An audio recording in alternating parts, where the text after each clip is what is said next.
बहुचर्चित व्यापारी सौरभ भाई से बात करते हैं। नमस्ते सर। नमस्ते साबिर भाई, क्या हाल है आपके? बहुत बढ़िया सर, आप कैसे हो? यार आप तो वही हो, किसानों की सच्ची सेवा में ही तुम लग रहे हो। जी सर। जो निस्वार्थ भाव से प्रतिदिन मंडी में आते हैं और यहाँ के जो तेजी मंदी के भाव जो हैं वो घर बैठे इन किसानों के साथ साथ जिन्होंने 3 महीने मेहनत करी है, इनकी बैलवानी, बच्चे और बड़े बुजुर्गों ने जिन्होंने प्याज को सींचा है, रोपा है, काटा है, उनको घर बैठे तक आप रिपोर्ट देते हैं, तो सबसे बड़े साधुवाद के पात्र तो आप हैं। जी सर। सर आपका किसान भाइयों का प्यार सपोर्ट है, ज्यादा से ज्यादा लाइक करते हैं, शेयर करते हैं, कमेंट करते हैं और मुझे मोटिवेशनल मिलती है आगे किसानों को नई अपडेट देने के लिए। आप जैसे व्यापारी आड़ती यहाँ पे होते हैं मंडी के अंदर, सटीक जानकारी देते हैं किसान भाइयों को। साबिर भाई देखो, हम मंडी के आड़ती बाद में हैं, उससे पहले एक मंडी के पदाधिकारी के रूप में, चूंकि अलवर फल सब्जी मंडी आड़ती यूनियन के महासचिव होने के नाते मेरी जिम्मेदारी बनती है कि मैं यहाँ की जो सटीक बातें हैं वो आपके चैनल के माध्यम से दूर सुदूर बैठे किसानों तक पहुंचाऊं। इसलिए हमारा उद्देश्य अपनी बाइट के माध्यम से केवल माल मंगाना ही नहीं होता, बल्कि उसको घर बैठे जो किसान है उसको सटीक जानकारी उपलब्ध कराने का उद्देश्य रहता है, जो आपके चैनल के माध्यम से दूर सुदूर पहुंच रही है। अब बात करते हैं आज खुलते बाजार की। आज मंडी के अंदर जो है आवक जो देखने को मिली वो 35,000 प्लस कट्टे की आवक थी और बाजारों की स्थितियां जो है वो थोड़ी गिरावट देखने को मिली है। जो अच्छे माल हैं, मुंह बंद माल हैं, जिनके अंदर किले नहीं उग रहे, शाइनिंग है, उनके अंदर निश्चित रूप से जो है बाजार स्टेबल थे। लेकिन जो प्याज आली गिली है, किले छोड़ रही है, उनके अंदर 100 रुपये डाउन देखने का मिला था।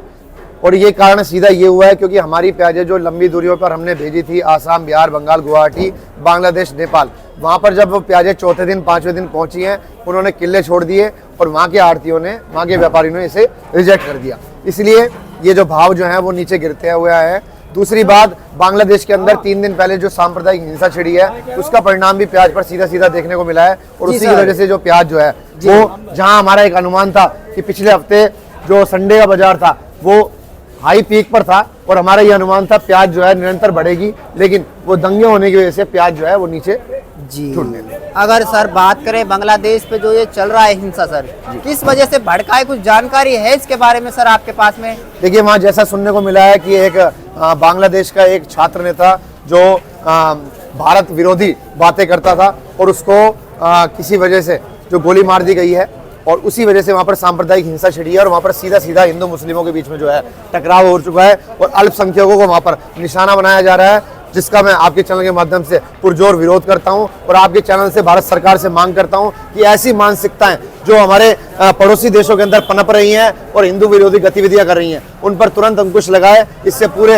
भारत के, चाहे हिंदू समाज हो चाहे मुस्लिम समाज हो, सर्व समाज के भीतर विरोध की भावना है और इसको आप दृढ़ता से लें और उचित कदम उठाएं बांग्लादेश के विरोध। बिल्कुल अच्छी रिपोर्ट देते हैं, बिल्कुल सही जानकारी दी है सर आपने, क्योंकि कुछ नफरती चिंटू होते हैं जो माहौल खराब करने का काम करते हैं। जी जी। जिसकी वजह से जो आप देखिए, जो ये सांप्रदायिक हिंसाएं छिड़ती हैं उससे न केवल एक संप्रदाय विशेष को अपितु पूरे उस देश को जो है आर्थिक रूप से नुकसान होता है और उसकी भरपाई करना मामूली बात नहीं होती, सालों साल लग जाते हैं। ये वहाँ की जनता को सोचना चाहिए, वहाँ के ऐसी मानसिकता के लोगों को सोचना चाहिए कि इसका घातक परिणाम उनको कितना भयंकर देखने को मिलेगा अगर ये हिंसा लगातार जारी रहेगी। जी सर, बिल्कुल सर। सर उसका फिर भाव पड़ रहा है कि यानी जो आयात निर्यात था भारत बांग्लादेश के बीच में वो रुक गया है या फिर अभी चल रहा है थोड़ा बहुत? उसमें जो है 50% की जो है लगभग जो है रुकावट देखने को मिली है, क्योंकि यहाँ के जो व्यापारी वहाँ पर अपना एक्सपोर्ट कर रहे हैं उनको अस्थिरता का माहौल लग रहा है, उनके मन में डर बैठ गया है कि हमें अपना पेमेंट मिलेगा कि नहीं मिलेगा, वहाँ जाकर क्या होगा हमारी गाड़ियों के साथ। इसलिए डरते डरते व्यापार तो हो रहा है लेकिन डर के साथ व्यापार हो रहा है और जब डर का आलम होता है तो निश्चित रूप से जो देखने को मिलता है कि उठापटक जो है वो कम होती है। जी सर, अब धीरे धीरे आवकें घटना स्टार्ट हो चुकी हैं। जी जी। जो ये आवकें हैं 30-35 हजार चल रही हैं, ये कब तक चलने का आसार दिख रहा है आपको? देखिए, 31 दिसंबर तक यही आवकें 25,000, 30,000, 35,000 रहेंगी और उसके बाद जैसा ही 2026 का जनवरी आरंभ होगा ये आवकें 20,000 के अंदर सिमट के रह जाएंगी और तब आपने देखा होगा कि मौसम वैज्ञानिकों ने भी बताया कि 20 तारीख बाद से जो है वो ठंड का असर जो है विशेष रूप से रहेगा, कूल पड़ेगी और कल से आपने देखा भी होगा विशेष कूल पड़ने लगी है, रात के टाइम ओस पड़ने लगी है और ये ओस जो होती है वो सीधा सीधा प्याज की क्वालिटी को निर्धारित करती है, प्याज की क्वालिटी को गिराती है, उसमें आली गिली प्याज होती है, सफाई नहीं हो पाती है और उसका परिणाम आगामी 2-3 दिन में आपको देखने को मिलेगा। आपके निश्चित रूप से घटेंगी अगर ऐसे ही मौसम रहा तो। जी सर। अब सर बात करते हैं आगे बाजार भाव प्याज के।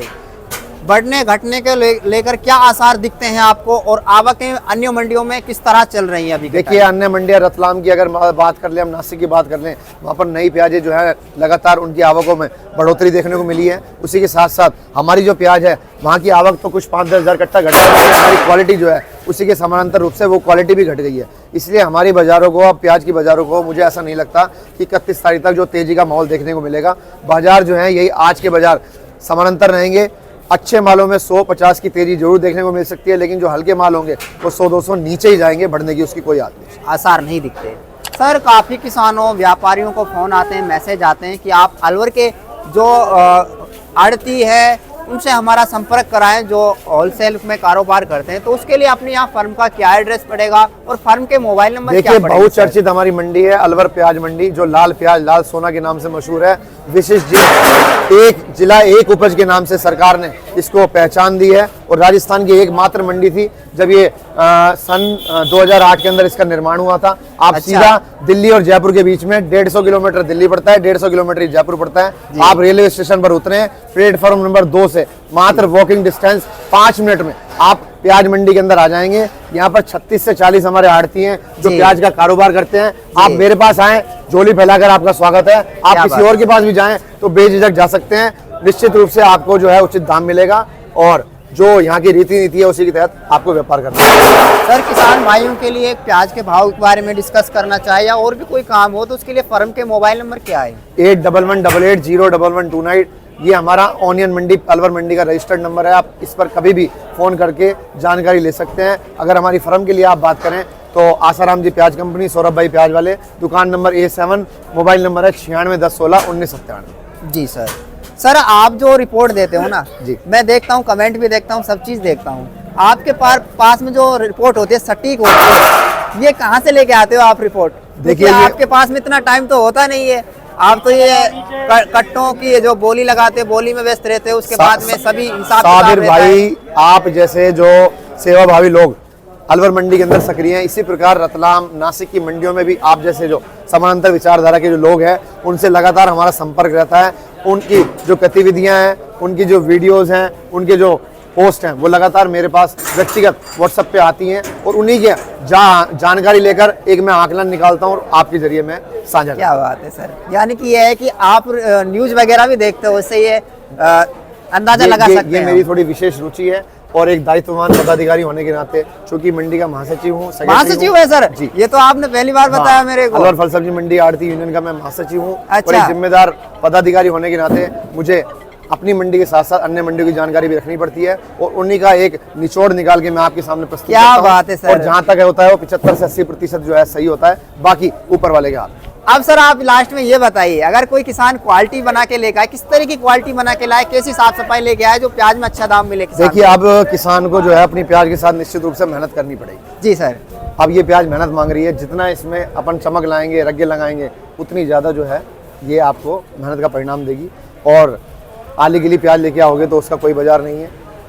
प्याज ऐसी लाइए जो मुंह बंद करके लाए जी। और ये उगी प्याजें जितनी भी जा रही हैं, ये उत्तर प्रदेश, राजस्थान, हरियाणा और पंजाब, ये नज़दीकी प्रांतों में जा रही हैं। लंबी दूरी में केवल जिस प्याजों पे आप मेहनत करेंगे वही प्याज जा पाएगी, अन्यथा ये हमारी छोटी मंडियों तक ही सिमट के रहेंगे। जी। प्याज लाने का सर सही टाइम क्या है आड़त पे? सही टाइम शाम को आप 6 बजे बाद यहाँ पर अनलोडिंग चालू हो जाती है। पूरी रात प्याज उतरती है, सुबह 9 बजे तक प्याज उतरती है, उसके बाद 10 बजे ऑक्शन चालू होता है और फिर लोडिंग चालू हो जाती है। जी। और बोली लगने का सही टाइम क्या है सर?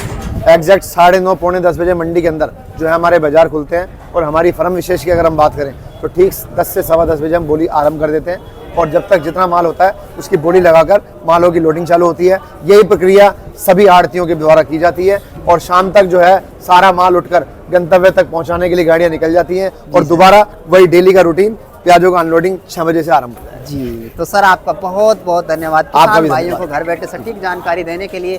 किसान साथियों, आपको मैं बोर्ड भी दिखा देता हूं, अगर कोई किसान या व्यापारी संपर्क करना चाहता है तो आपको डिटेल वगैरह हम दे रहे हैं इस वीडियो में।